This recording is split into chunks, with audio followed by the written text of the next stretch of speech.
नमस्कार, आप देख रहे हैं प्राइम न्यूज और मैं हूं आपके साथ आलोक शुक्ला। साल 2020 में पूरे साल कोरोना का कहर हावी रहा। 2020 में पूरे साल में कोरोना ने दुनिया भर को अपने शिकंजे में ले रखा था और सिर्फ कोरोना ही वो एक वजह है जिसके चलते एक पूरे साल दुनिया डर के साए में रहने के लिए मजबूर रही। और इस बीच साल 2021 से कोरोना के खिलाफ एक असरदार वैक्सीन की उम्मीद जताई जाती रही है। इस बीच नए साल के पहले दिन ही कोरोना को लेकर सबसे बड़ी खुशखबरी सुनाई दी है। स्वदेशी वैक्सीन कोविशील्ड के इमरजेंसी यूज का फैसला लिया जा चुका है। ऑक्सफोर्ड यूनिवर्सिटी और ब्रिटिश फार्मा कंपनी एस्ट्राजेनेका की कोरोना वैक्सीन कोविशील्ड को भारत में इमरजेंसी यूज की अनुमति मिलने का रास्ता लगभग साफ हो चुका है। Drug controller general of India की सब्जेक्ट एक्सपर्ट कमेटी ने अपनी बैठक में कोविशील्ड को इमरजेंसी यूज के लिए मंजूरी देने की सिफारिश डीसीजीआई से की है और अब डीसीजीआई को तय करना है कि इस वैक्सीन को आपात इस्तेमाल के लिए मंजूरी किन शर्तों के साथ देनी है। डीसीजीआई ने एसआईआई से वैक्सीन के ट्रायल फेज के आंकड़े भी मांग लिए हैं और ब्रिटेन में इस वैक्सीन को इमरजेंसी यूज की पहले ही अनुमति मिल चुकी है। Serum institute of India Oxford university द्वारा विकसित कोरोना वैक्सीन कोविशील्ड में पार्टनर है। उसे वैक्सीन की डोज का प्रोडक्शन करना है और आपको बता दें कि सीरम इंस्टीट्यूट ऑफ इंडिया दुनिया की सबसे बड़ी वैक्सीन प्रोडक्शन की कंपनी है। उसने भारत में पहले ही इस वैक्सीन के 5 करोड़ डोज तैयार कर लिए हैं। अब जल्द ही वैक्सीन लोगों तक पहुंचाई भी जाने लगेगी और इस बीच ये वैक्सीन कितनी असरदार होगी और किस तरह से वैक्सीन काम करेगी, हर जानकारी, हर खबर, वैक्सीन से जुड़े आपके मन में उठने वाले हर सवाल का जवाब आज प्राइम न्यूज पर अगले आधे घंटे में आपको मिलने वाला है। तो ये बिल्कुल तय हो चुका है कि कोविशील्ड अब जल्द ही भारत को मिल जाएगी और नए साल की सबसे बड़ी खुशखबरी सामने आ चुकी है। कोरोना का अंत ये कोविशील्ड करने वाली है और नए साल पर कोरोना का स्वाहा होगा। कोविशील्ड के आपात इस्तेमाल को मंजूरी मिल चुकी है। पुणे के सीरम इंस्टीट्यूट में बन रही कोविशील्ड अब जनता को जल्द ही समर्पित कर दी जाएगी और बहुत जल्द इसकी डोज पब्लिक को दी जाएगी। और इस पर और अधिक बातचीत के लिए हमारे साथ डॉक्टर सिद्धार्थ गुप्ता है, वरिष्ठ स्वास्थ्य विशेषज्ञ, एंटी कोरोना टास्क फोर्स में। बहुत बहुत स्वागत है आपका प्राइम न्यूज में और आपको नए साल की हार्दिक शुभकामनाएं। सबसे पहले नमस्कार, प्राइम न्यूज के दर्शकों को हार्दिक शुभकामनाएं। स्वागत है आपका। सबसे पहला सवाल डॉक्टर यही है कि लगातार जो एक अटकलें लगाई जा रही थी कि वैक्सीन कब आएगी और आज देखिए 1 जनवरी 2021 बहुत बड़ी खुशी की सूचना लेकर आया है कि वैक्सीन अब जल्द ही लोगों को दी जाएगी क्योंकि कोविशील्ड की 5 करोड़ डोज तैयार है। तो आपको क्या लगता है कि इसमें सबसे पहले किन लोगों को यह दी जाएगी और इसमें क्या उन लोगों को भी ये कोविशील्ड लगाई जा सकती है जिनको पहले कोरोना हो चुका है? नव वर्ष का पहला दिन और कोरोना वैक्सीन कोविशील्ड को आज आपात इस्तेमाल की मंजूरी मिली है और कोरोना वैक्सीन के इमरजेंसी इस्तेमाल पर जो कमेटी की बैठक थी उनका मैं शुक्रगुजार हूँ कि पहले 30 करोड़ लोगों को दी जाने वाली है ये वैक्सीन। उम्मीदों का साल है 2021 और कोरोना पर अब तक भारत की विजय ही रही है क्योंकि भारत आप देखिए सबसे ज्यादा पीपीई किट बनाने वाला देश भी बना है और भारत अब तक 2 करोड़ पीपीई किट और 4 करोड़ मास्क एक्सपोर्ट भी कर चुका है। इसके साथ सबसे इम्पोर्टेंट बात यह है अब जब वैक्सीन अब आ ही गई है तो वैक्सीन पे मैं आपको बताना चाहूंगा कि कोविशील्ड का जो इस्तेमाल को मंजूरी दी गई है तो उसका पूरा सप्लाई चेन, पूरी एक लॉजिस्टिक्स फ्रेमवर्क तैयार है। स्टेट गवर्नमेंट, सेंट्रल गवर्नमेंट के जो रेगुलेटरी अथॉरिटीज हैं, ministry of health and family welfare और आज हमारे स्वास्थ्य मंत्री माननीय डॉक्टर हर्षवर्धन जी ने भी बोला है, जिससे विश्वास दिलाया है कि हमारी सरकार देश के हर नागरिक को वैक्सीन पहुंचाने में प्रतिबद्ध है। पर जो हम सबसे पहले कर रहे हैं वो हम बेसिकली हमारे कोरोना के फ्रंट लाइन वॉरियर्स, स्पेशली जो हेल्थ केयर वर्कर्स हैं और पेशेंट एट मैक्सिमम रिस्क है कोविड-19 के, तो ऑब्वियसली उन्हीं की जो सूची तैयार है तो उन्हीं को ही हम लोग प्रतिबद्ध हैं सबसे पहले कोविड-19 कोविशील्ड वैक्सीन को देने के लिए। Dry run already successfully 4 states में अभी रिसेंटली हुआ चुका है। कल से पूरे स्टेट्स में और यूनियन टेरिटरीज में भी ड्राई रन करा जाएगा क्योंकि कोविड-19 वैक्सीन का जो सबसे इम्पोर्टेंट होता है वो सप्लाई चेन कहा जाता है। सप्लाई चेन के तहत मैं आपको चैनल के प्राइम न्यूज के चैनल के माध्यम से दर्शकों को बताना चाहता हूँ कि हम लोग जो इसमें जो आगे बढ़ते हैं तो वो एक बेसिकली एक पूरे लॉजिस्टिक्स के तहत आगे बढ़ते हैं। लॉजिस्टिक्स में जो इम्पोर्टेंट जिन बातों का हम सबको ध्यान रखना चाहिए वो सबसे पहले आता है कि जो हमारी वैक्सीन है वो बेसिकली एक पर्टिकुलर लोकेशन से, वो पर्टिकुलर एरिया से वो आ सके। उसके बाद उनके जो नियरेस्ट सेंटर्स हैं, उन नियरेस्ट सेंटर्स पे उसको एक पर्टिकुलर कंट्रोल टेम्परेचर के तहत वहाँ पे हम उसका डिस्ट्रीब्यूशन को पूरा अच्छे से कर सके, और वहाँ से जो हमारे हेल्थ केयर वर्कर्स हैं, जो हमारे एडमिनिस्ट्रेटर्स हैं, वो उसको लेके और आम जन तक पहुँचा सके। तो इसमें जो एक टाइम, टेम्परेचर, मेथड का एक सुनिश्चित रहना और साथ में एडमिनिस्ट्रेशन का भी सुनिश्चित होना, क्योंकि इसमें 2 फ्रीक्वेंसी दिया जाएगा, डोज 1 एंड डोज 2, और दोनों डोज के बीच में अंतराल भी रखा जा रहा है। तो इसीलिए, और सबसे पहले जो हमारी सूची तैयार है और अब तो सेंटर्स भी रेडी हैं, और आपने देखा होगा कि आज स्वास्थ्य मंत्रालय ने सेंटर्स को भी एक तरह से साझा करा है अपने वेबसाइट पे, government Indian health care website पे, ministry of health and family welfare पे, जिसकी वजह से चीजों को एक प्रॉपर सप्लाई चेन मैनेजमेंट के तहत अच्छे से प्रोटोकॉल को फॉलो करा जाए। जी डॉक्टर, यहाँ पर एक जो सबसे बड़ा डाउट है लोगों के अंदर वो ये भी है कि एक बार हम वैक्सीन ले लेंगे उसके बाद हम फ्री हो जाएंगे, क्या ऐसा है, या इसके कुछ स्टेप्स हैं कि पहले आपने एक बार वैक्सीन ली, फिर उसके 28 दिन बाद आपको एक बार और एक डोज दी जाएगी? इसमें पूरा का पूरा जो इसका कार्यक्रम है वो क्या रहने वाला है? देखिए, वैक्सीन मैं इतना आपको जरूर बताना चाहूंगा, जो हमारे एल्डरली पेशेंट्स हैं, जो हमारे मेडिकली कॉम्प्रोमाइज पेशेंट्स हैं, तो उनके लिए कोविड वैक्सीन की एफिकेसी, इफेक्टिवनेस मुकाबले थोड़ी सी कमी हो सकती है, और स्पेशली उन फ्रंटलाइन वर्कर्स की जिनकी इम्यूनिटी अभी तक स्ट्रांग है। पहली बात ये आपको समझना पड़ेगा। एफिकेसी, इफेक्टिवनेस कोविड-19 वैक्सीन की सुनिश्चित कर दी गई है ऑलमोस्ट पूरे क्लिनिकल ट्रायल्स के बाद, ऑलमोस्ट 95% तक की जो एफिकेसी बताई गई है, और एक अभी आप ड्राई रन के बाद भी देख सकेंगे कि इसमें किसी तरह की प्रॉब्लम नहीं आएगी। हालांकि जो हमारे फ्रंटलाइन वर्कर्स हैं, जो हमारे बहुत ज्यादा रिस्क पर हैं, क्योंकि वो इतने समय से कोविड-19 में ड्यूटी अपना दे रहे हैं, 24/7 चैलेंजेस को फेस कर रहे हैं, और साथ ही में इस बीच जो हमारे ऑलरेडी पेशेंट्स, जो ट्रीटेड पेशेंट्स है कोविड-19 से, जो पूरी तरह से ठीक हो चुके हैं, जी पूरी तरह से ठीक भी हो चुके हैं, तो उसमें भी आपको पता है, क्योंकि वायरस की एक सबसे इम्पोर्टेंट खास बात होती है लेटेंसी की, छुपने की। तो जब कभी कभी किसी तरह के कुछ एग्रीवेटिंग फैक्टर्स मिल जाते हैं, जैसे इस समय एक थोड़ा चैलेंज है कि वेदर चेंज है टेम्परेचर में, और इस समय सडन, बिकॉज जनवरी का मंथ है, तो ऑब्वियसली बहुत ऑब्वियस है कि टेम्परेचर काफी ठंड है, तो इस तरह के जो एग्रीवेटिंग फैक्टर्स होते हैं, तो उसमें रिकरेंस का एक खतरा बढ़ जाता है। हमने बहुत सारे पेशेंट्स में ऐसे केसेस भी देखे जिसमें हमने कोविड-19 से ठीक भी हो गए, बट द मोमेंट उन लोगों ने थोड़ी लापरवाही बरती या फिर उसके अंदर कुछ सेकेंडरी रीइंफेक्शन स्टार्ट हुआ, और हमने उनको कॉन्ट्रैक्चुअली चेक करा, और कंट्रीज के जो केस रिपोर्ट थे, कभी किसी को कार्डियक प्रॉब्लम आया, किसी को न्यूरल प्रॉब्लम आया। अभी बीच में आपने देखा था कि कोविड-19 का जो न्यू स्ट्रेन आया है, यूके स्ट्रेन, यूके से क्लस्टर ऑफ सिम्टम्स थे बेसिकली। ये तो बहुत अच्छा हुआ गया कि इंडो यूके कॉरिडोर को, फ्लाइट कॉरिडोर को बंद कर दिया गया, जिससे इस बात को सुनिश्चित कर सके कि कोविड-19 के न्यू स्ट्रेन ज्यादा हमारे आम जनता पॉपुलेशन में ना फैले, क्योंकि उसके भी 6 क्लस्टर्स ऑफ सिम्टम्स देखे गए थे। एक तो क्लस्टर ऑफ सिम्टम्स देखा गया था कि जिसमें सारे तरह के सिम्टम्स मिल रहे हैं, जैसे हेडेक हो गया है, लॉस ऑफ स्मेल है, उसके साथ साथ एक तरह का कुछ मैनिफेस्टेशन ऐसी आई है जिसमें आपको लॉस ऑफ टेस्ट भी हुआ है विद नो फीवर। उसमें उन पेशेंट्स में ऐसा पाया गया था कि फीवर नहीं था। बाकी एक सेकेंड तरह का ऐसा क्लस्टर देखा गया था जिसमें सारे सिम्टम्स है और पेशेंट को फीवर भी है साथ में।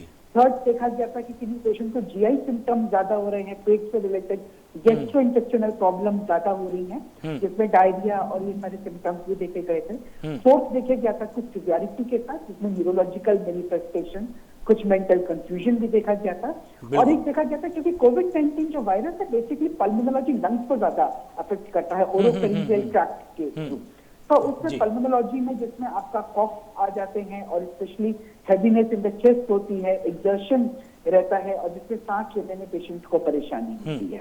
तो ये वाले जो सिम्टम्स देखे गए थे, ये चाहे हम कोविड-19 के ओरिजिनल में देखें या कोविड-19 के न्यू स्ट्रेन में देखें, पर इस चैनल के माध्यम से मैं दर्शकों को बताना चाहूंगा कि वैक्सीन दोनों ही स्ट्रेन के ऊपर असरदार है जी। ऐसा नहीं है कि वो सिर्फ ओल्ड कोविड इन्फेक्शन के ऊपर ही वर्कआउट करेगी, न्यू कोविड स्ट्रेन पे नहीं करेगी। तो क्लिनिकल ट्रायल पूरे करे जाते हैं क्योंकि वायरस एक बेसिकली सेल्फ लिमिटिंग इन्फेक्शन कहा जाता है। म्यूटेशन उन पेशेंट्स उन वायरसेस की एक आम बात होती है और पेशेंट्स के अंदर अलग अलग तरह के मैनिफेस्टेशन के आना ये भी एक अपने आप में चैलेंजेस हो जाते हैं। जब ये पैंडेमिक आया था, याद करिए फरवरी मार्च की बात है, और हम तो अपनी डॉक्टरी की लाइफ में आज आपसे कन्फेस कर रहे हैं कि ये बीमारी ना कभी देखी थी ना कभी सुनी थी अपने पूरे मेडिकल। लेकिन ये जुड़ा हुआ सार्स से ही है कि ये सार्स की 7th जनरेशन बोला जा रहा है। जी एग्जैक्टली। और फिर उसके बाद जब हमने इसको वर्ल्ड हेल्थ ऑर्गेनाइजेशन के तहत काफी नॉलेज को शेयर करा और स्पेशली जब ये इटली और यूरोपियन कंट्रीज में हुआ था, वहाँ के जो मैनिफेस्टेशन स्टडी करे, तो फिर एक ऐसा फेज भी आया था जिसमें हमें पता लगा कि इसमें इस तरह के सिम्टम ज्यादा देखे गए हैं। कहीं के पेशेंट्स में न्यूरोलॉजिकल ज्यादा देखे गए थे, कहीं कार्डियक। हमारे इंडिया में बेसिकली टचवुड एक इम्यूनिटी रोग प्रतिरोध क्षमता शरीर की बहुत अच्छी थी। तब तक इसमें मिनिस्ट्री ऑफ आयुष का एक बहुत इंपॉर्टेंट रोल रहा। Ministry of state and family welfare guidelines बहुत इंपॉर्टेंट रही, जिसमें हमने पेशेंट्स को टाइम टू टाइम आके बताया गया कि आप अपनी इम्यूनिटी को स्ट्रॉन्ग रखें। हाँ, गिलो लीजिए। जी जी, जिसमें हमने अपनी एंशिएंट इंडियन ट्रेडिशनल प्रैक्टिसेस जो अपने जिसे दादी माँ के नुस्खे कहा जाता है और भारत की सभी चीजों हमारी किचन में जो अवतरित हुई, जैसे हल्दी हो गया है और साथ में कुछ ऐसी चीजें लेमन, विटामिन सी और मल्टीविटामिन का सेवन, और साथ में और जब लॉकडाउन का पीरियड था तो लॉकडाउन के पीरियड में इस बात को सबको अच्छे से बता दिया गया था कि डॉक्टर कॉन्टैक्ट वायरस, इसमें आपको सब बातों का प्रिवेंटिव गाइडलाइंस का पूरा इसके अंदर। मेडिसिन की जैसे आपने बात की, तो मेडिसिन को लेकर भी यहाँ पर एक सवाल आपसे पूछना चाहूंगा। तमाम लोग जैसे एस्कॉर्बिक एसिड 500 mg की टेबलेट्स को अपने मन से ले रहे हैं, हालांकि उनके अंदर लक्षण नहीं है। तमाम लोग एजिथ्रोमाइसिन को भी ले रहे हैं, कुछ लोग अफ्लोसेक्सिन भी ले रहे हैं। इस तरह की दवाई को खुद से लेना कितना सेफ है? लोगों को कितना सावधान रहने की जरूरत है? देखिए, हम आज सब जान चुके हैं और मीडिया में कई बार इस चीज को बताया भी जा चुका है और खुद ICMR के साइंटिस्ट हैं, जो साइंटिफिक रिसर्चर्स हैं, जो माइक्रोबायोलॉजिस्ट हैं और जो डॉक्टर्स हैं, हम सब ये बता चुके हैं कि 5 प्रिवेंटिव स्टेप्स हैं बचने के लिए। नंबर 1, हमेशा हमने जो ध्यान दिया है फेस मास्क के ऊपर दिया है। डायरेक्ट कभी भी हमारे जो सलाइवा है वो किसी को कंटेमिनेट ना कर सके और दूसरे लोगों को ऊपर ना जा सके, क्योंकि सलाइवरी एक इम्पोर्टेंट एरोसोल्स है जो एरोसोल जनरेटिंग होते हैं, तो उससे हमें बचना है। सेकेंडली, हमने बहुत ज्यादा एम्फेसाइज करा था हैंड हाइजीन के ऊपर, frequent use of hand wash और साथ में सैनिटाइजर, जहाँ पे हैंड वॉश प्रोटोकॉल जहाँ पे पॉसिबल नहीं है। फिर आपको याद होगा हम लोगों ने इस बात के ऊपर बहुत बहुत एम्फेसाइज करा था कि 2 गज की दूरी के साथ भीड़ भाड़ वाली जगह पे it was human to human contact transmission, तो हमें ब्रेक का चेंज करना था, हमें वो चेन ऑफ ट्रांसमिशन को रोकना था। बिल्कुल। चौथा, इसमें हमने जो इम्पोर्टेंट बताया गया था कि अपने आरोग्य सेतु आपको पीरियोडिकली अपडेट करने को, जो पीरियड जिसमें पेशेंट को कुछ तरह के क्वेश्चनर के तहत सिम्टम्स को ऑनेस्टली फिल करना था।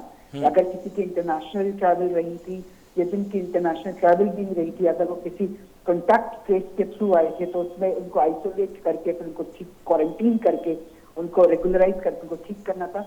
और फिर ये चीज भी बार बार बताई जा रही थी, अगर कोई भी लक्षण आ रहे हैं, चाहे लॉस ऑफ स्मेल आ रहा है, हेडेक हो रहा है, लॉस ऑफ टेस्ट हो रहा है, फीवर हो रहा है, सांस लेने में परेशानी हो रही है, आपको नजदीकी अपने centres, primary health care centres, कोविड-19 हेल्थ केयर गाइडलाइंस के तहत आपको अपनी टेस्टिंग करानी है। वो भी 2 तरह की थी, RT-PCR की और एक आपकी एंटीजन एंटीबॉडी जी। अब इसके अलावा जो हम लोगों ने सबसे ज्यादा इम्पोर्टेंट अब जो एम्फेसाइज करा था कि क्योंकि जो आपका जो सवाल है जिसमें बता रहे थे कि patient over the counter prescription जो ले रहे थे, जिसमें आपके एजिथ्रोमाइसिन हो गए, विटामिन सी हो गए। देखिए, विटामिन सी मल्टीविटामिन लेने में अपने आप में कोई हार्म तो नहीं था, बस ओवरडोज नहीं। बिल्कुल बिल्कुल, वही कि आपको बीमारी नहीं है उसके बावजूद भी आप अगर लेते हैं तो उसका कहीं ना कहीं हार्म आगे चल के तो होगा ही। एक यहाँ पर सवाल ये भी है कि कोविशील्ड आएगी, उसके बाद जो एक पशुपेश की स्थिति बनेगी भारत सरकार के सामने कि हर कोई उसको लगवाना चाहेगा। इस दौरान लोगों को इसमें कितना पेशेंस दिखाने की जरूरत है, क्योंकि जिसको जरूरत है प्राथमिकता के आधार पर उसी को ही पहले दी जाएगी। तो लोगों को इसमें अगर अपना इम्यून सिस्टम स्ट्रांग करना है तो किस तरह का उनको खान पान रखना चाहिए? देखिए, बहुत स्वाभाविक है जब वैक्सीन आएगी तो वैक्सीन को पहले मैं इसको आंसर करने से पहले मैं इम्पोर्टेंट बात बताना चाहूंगा बिल्कुल कि स्वागत है। वैक्सीन जो है हमारी destination state, destination centre, regional centre, union territory तक जाने के लिए उसकी एक अपनी पैकेजिंग है, जिसको स्पेशल ड्राई आइस पैक्स के तहत उसकी कुछ भी होल्डिंग कैपेसिटी है, इसके अंदर कुछ पर्टिकुलर डोजेस मौजूद होती हैं। उस डेस्टिनेशन सेंटर के जाने के बाद उसकी एक अपनी स्टोरेज होती है, स्टोरेज में उसको फ्रीजर फार्म कहा जाता है। उस फ्रीजर फार्म पे उस वैक्सीन की एक अपनी शेल्फ रहती है, जिसको उसको पर्टिकुलर -70 या जो भी उसका पर्टिकुलर टेम्परेचर है, तो उसके तहत हम उसको स्टोरेज कर रहे हैं। उसके बाद उसको अनओपन करा जाता है। अनओपन करने के बाद उस वैक्सीन को उस पर्टिकुलर सेंटर तक भी पहुंचाने के लिए उसके पर्टिकुलर डेज होते हैं, फॉर एग्जांपल 7 to 10 डेज। और एक बार जब वो डिलीवरी हो जाती है, डिलीवरी होने के बाद वैक्सीन को कितने टाइम तक स्टोर कर पाते हैं उस पर्टिकुलर फ्रीजर के अंदर, तो उसका भी एक अपना जैसे 5-6 डेज। अब इसके तहत अब जिनको लगनी है, जितने अमाउंट ऑफ डोजेस पहुंची है, तो ऑब्वियसली ये चीज देखिए सरकार भी कह चुकी है, और एज ए डॉक्टर मैं भी आप चैनल के प्राइम न्यूज के माध्यम से यही बताना चाह रहा हूँ कि हम वैक्सीन को प्रायोरिटी लिस्ट में आज की डेट में जितने भी हमारे people who are at the maximum risk, और मैक्सिमम रिस्क में आपके जो दिन रात कोविड-19 की सेवा कर रहे हैं, चाहे वो health care ancillary staff, health care workers हो, कोविड-19 के डॉक्टर्स हो, इवन जो हमारे सैंपल्स को जो कलेक्ट कर रहे हैं, जो सैंपल्स को रेगुलरली आपके कोविड-19 सैंपल्स को जो टेस्टिंग के लिए ले रहे हैं, और साथ में वो वाले जो जिनको वाकई में ब्रेक नहीं मिल पाया, चाहे म्युनिसिपल कॉर्पोरेशन के हों, चाहे बैंक ऑफिशियल्स हों,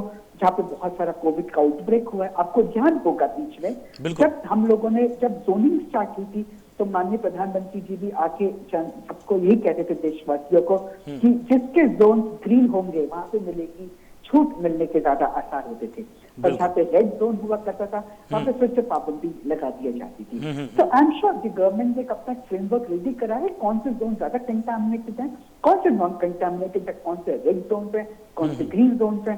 उन जोन के तहत, जोनिंग के तहत आपके कौन कौन से people who are at the maximum risk of the कोविड-19, तो उसके फाइनली उसकी लिस्टिंग के हिसाब से ही कोविड-19 वैक्सीन का एडमिनिस्ट्रेशन और वितरण करा जाए। जी, इसमें एक सवाल ये भी है कि जब वैक्सीन लगाई जाएगी तो क्या उन लोगों को वैक्सीन लगवाने में जल्दबाजी करनी चाहिए जो अभी बीमार हैं, जिनको लग रहा है कि हमारे अंदर लक्षण है, हमको स्मेल नहीं आ रही, हमको टेस्ट नहीं आ रहा है? क्योंकि लोगों को ये कई बार वहम हो जाता है कि वैक्सीन एक ट्रीटमेंट है, जबकि उसके लिए मेडिसिन होती हैं। तो क्या जो पूरी तरह से स्वस्थ है उसी को ही जल्दबाजी दिखाने की यहाँ पर जरूरत है? नहीं, बिल्कुल नहीं। आप देखिए आज की डेट में कोविड-19 का बहुत अच्छा रिकवरी रेट है, हमारे मोर देन 95% इस समय रिकवरी रेट है। वायरस एक अपने आप में सेल्फ लिमिटिंग इन्फेक्शन है as compare to other countries, क्योंकि कोई स्पर्धा तो नहीं है जिसमें किसी को जीतना है, बट इस बात को हम कह सकते हैं कि as compare to other countries India में रिकवरी रेट बहुत अच्छा है। तो कोविड-19 की वैक्सीन के तहत किसी को भी जल्दीबाजी दिखाने की जरूरत नहीं है। आप उस टाइम को ध्यान करिए जब कोविड-19 पैंडेमिक हुआ था, तो भी कितने प्रॉपर एक IT ट्रांसफॉर्मेशन के तहत, इंटीग्रेशन के तहत चीजों को बहुत अच्छे से संभाल दिया गया था। कितने सारे रेड जोन को, कंटामिनेटेड जोन को, नॉन कंटामिनेटेड जोन को ट्रांसफर करने के लिए, कन्वर्ट करने के लिए बहुत सारे सेफ्टी मेजर्स, गाइडलाइंस, प्रोटोकॉल्स जारी करे। इसमें उन सबका बहुत इंपॉर्टेंट रोल था। Ministry of health and family welfare का, पूरे स्टेट का सेंटर को सपोर्ट था। और आज भी जब भारत सरकार प्रतिबद्ध है कि देश के हर नागरिक को वैक्सीन जरूर मिलेगी, हम भारतवासियों ने, हम देशवासियों ने अपने आप में ये दिन भी देखते हैं जब हम पोलियो मुक्त भारत भी हुए हैं, स्मॉल पॉक्स को तब हमने कर दिया तो सबसे कोऑपरेशन के साथ हुआ है, कोलैबोरेशन के साथ हुआ है। और आज हम साल के 2021 के पहले दिन जब हम आज इस चरण पर आ गए हैं, जब वैक्सीन को मंजूरी मिल गई है और वैक्सीन वितरण के पूरे ट्रायल रन सक्सेसफुली हो गए हैं, तो ऑब्वियसली इसमें कोई जल्दीबाजी नहीं है। इस प्रोग्राम स्ट्रक्चर के तहत ही उसको पूरा डिस्ट्रीब्यूशन करा जाएगा, हर एक नागरिक को पहुंचाई जाएगी। और आई एम श्योर ये बहुत एक सक्सेसफुल अपने आप में देखने वाली बात होगी जब हम अपने आप को बहुत जल्दी से कह सकें कि कोरोना मुक्त भारत भी बहुत जल्दी होगा। जी, इसमें एक जो लोगों के अंदर भ्रम की स्थिति की, जैसे देखिए विटामिन सी है, विटामिन सी के सोर्स लोगों को अच्छे से पता है कि हमको आंवला में मिल जाएगा, अगर मौसमी खाएंगे, अनानास खाएंगे तो वहां से विटामिन सी हम पा सकते हैं नेचुरली। लेकिन अगर आप देखें कि कोविड के इलाज में जिंक का बहुत बड़ा रोल है, जो लगातार मेडिसिन डॉक्टर्स द्वारा प्रिस्क्राइब भी होती हैं, उसमें जिंक की टैबलेट खास करे, तो जिंक का नेचुरल रिसोर्स लोग कहां पर पा सकते हैं ताकि वो नेचुरली अपने आप को और ज्यादा इम्यून कर पाए? देखिए माइक्रोन्यूट्रिएंट्स, मैक्रोन्यूट्रिएंट्स का शरीर के ऊपर बहुत इंपॉर्टेंट रोल होता है। जो बच्चे होते हैं, जो एडोलेसेंट्स होते हैं, टीनेजर्स होते हैं, उनके अंदर एक अपने आप में एब्जॉर्प्शन क्षमता बहुत अच्छी होती है। जी। होता क्या है, मिडिल एज तक आते आते पेशेंट में कहीं ना कहीं अगर पॉपुलेशन में कहीं ना कुछ मेडिकली कॉम्प्रोमाइज कंडीशन देखने को मिलती है, चाहे वो अर्ली ऑनसेट डायबिटीज हो या ब्लड प्रेशर की प्रॉब्लम हो या कोई लाइफस्टाइल प्रॉब्लम हो, लाइफस्टाइल डिजीजेस हो। तो जिंक और जो हमारे सबसे पहले बात करते हैं विटामिन सी की, तो विटामिन सी तो सबको पता है नेचुरल सप्लीमेंट्स में जो हमारे फ्रूट्स हैं, जो हमारे इनफैक्ट इसका जो एडिशनल सप्लीमेंट्स जैसे विटामिन सी की कुछ कैप्सूल्स भी हो गए, लिंसीज हो गए, बट लेमन अपने आप में एक बहुत अच्छा सोर्स है विटामिन सी का। और जिंक क्या है, जिंक एक basically trace element, trace nutrient है। तो ट्रेस न्यूट्रिएंट हर एक में तो ऐसा नहीं हो सकता, तो जितनी हमारी ग्रीन लीफी वेजिटेबल्स हैं, जो हमारी फ्रेश वेजिटेबल्स हैं, तो हर उस साइज में जिंक की मात्रा कहीं ना कहीं बनी रहती है। प्रॉब्लम आती है एब्जॉर्प्शन कैपेसिटी में। जो बच्चे और टीनेजर और एडोलेसेंट यंग पॉपुलेशन जो उसको अच्छे से एब्जॉर्ब कर लेती है, बॉडी को कर पाती है, एल्डरली एज में या मिडिल एज में जहाँ पे पेशेंट को कुछ किसी तरह की कोई मेडिकली कॉम्प्रोमाइज चैलेंजिंग कंडीशन देखने को मिलती है, तो वहाँ पे एब्जॉर्प्शन लेवल पे प्रॉब्लम आती है। इसलिए फिर हम उनको कुछ तरह के सप्लीमेंट जैसे जिंकोविट हो गया है या फिर कोई ए टू जेड कुछ मल्टीविटामिन सिरप देते हैं जिसमें जिंक का भी एक प्रॉपर एक तरह का मात्रा करा जाता है। कोविड-19 में स्पेशली रोल ऑफ न्यूट्रिएंट्स का होना एक बहुत इंपॉर्टेंट अपने आप में बात है, क्योंकि जो हमारे बॉडी के जो न्यूट्रिएंट्स हैं, जो माइक्रो हो चाहे मैक्रो हो, जो विटामिन सप्लीमेंट्स हो चाहे विटामिन न्यूट्रिएंट्स हो, ये बेसिकली बॉडी की इम्यूनिटी को बढ़ाते हैं। किसी चीज का ज्यादा होना भी अपने आप से हानिकारक है। Also adversity to the more. तो ऐसे केस में हम क्या करते हैं, इसीलिए हम पेशेंट को अपने बोलते रहते हैं, भाई जो हमारे 35 जो हमारे 30 इयर्स के जो ऊपर के जो पॉपुलेशन है, वो भी अपने टाइम टू टाइम अपने और टेस्टिंग कराते रहें, अपने विटामिन लेवल्स को वो चेक कराते रहें। अगर उनको जरा भी कहीं आयरन डेफिशिएंसी मिलती है तो फिर वो उसको रिपोर्टिंग अपने जो डॉक्टर्स हैं, फिजिशियंस हैं और जितने भी आजकल प्राइमरी हेल्थ के सेंटर्स हैं, आजकल तो देखिए टेली मेडिसिन का इतना बड़ा स्कोप है, यहाँ से बैठे बैठे पौंडीचेरी और इवन लद्दाख तक हम पेशेंट की काउंसलिंग कर सकते हैं। तो अभी कहीं जाने की ज्यादा जरूरत नहीं है। अपने उन सेंटर्स के थ्रू, फैसिलिटेटर्स के थ्रू, आईटी के नेटवर्क को पूरा अच्छे से देखते हुए आप डॉक्टर की काउंसलिंग को कर सकते हैं। और अभी जब तक कोविड-19 पूरा खत्म नहीं हो जाएगा, ऐसा नहीं कि वैक्सीन लग गई आप बिल्कुल फ्री हो गए, आप मास्क के बिना घूम रहे हैं। मैं दर्शकों को बताना चाहूंगा कि अभी कोविड-19 पैंडेमिक चल रहा है, दौर बिल्कुल चल रहा है, अभी हम उसके बीच में, अभी हम पार नहीं लगे।